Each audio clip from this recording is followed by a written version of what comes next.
तो hello friends, welcome to MT YouTube channel. तो friends, ration card हिताधिकारी मानक आसला एक बड़ अपडेट। करनियंतु आगुआ यही काम, नचेत कटि जाइपारे आपण मानक राशन कार्ड आपण मानक राशन। तो राशन कार्ड ई-केवाईसी एक गुरुत्वपूर्ण सरकारी पदक्षेप जहाँ खाद्य बंटन व्यवस्था को अधिक दक्ष एवं स्वच्छ कर साहाय्य करिथाए। जदि यही काम समय पूर्व न करती आपण यही कामटी तेबे आ जमा मिलबनी आपण मानक राशन कार्ड सुविधा।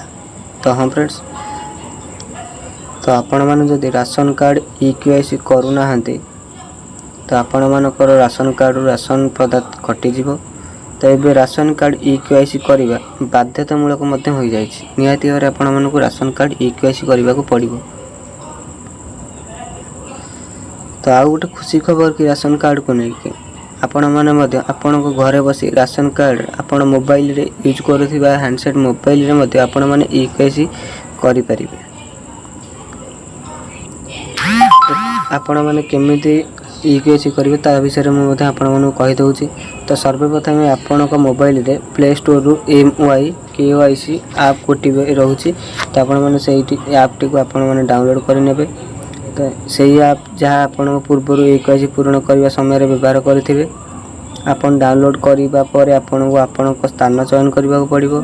यापर आपण व्यक्तिगत सूचना जपरिक आधार कार्ड नंबर बा कैप्चा गोटे आसो से कैप्चा टी पूरण करने तापर आप पंजीकृत थी मोबाइल नंबर गोटे ओटीपी आसो से ओटीपी देदेला आपण केवाईसी सक्सेसफुल हो।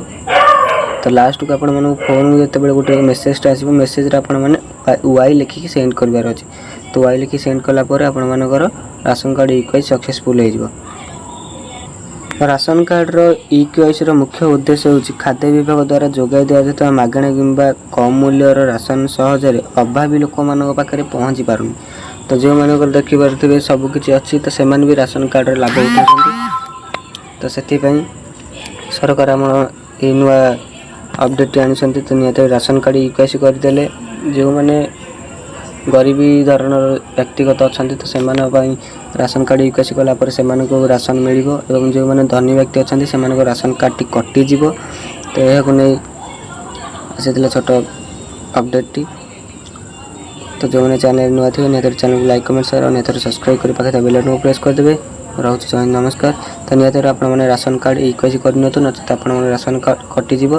तो केमी भी करेंगे तो आपको नेक्स्ट वीडियो में आपको बुझेदेवी। रोचे जय हिंद नमस्कार।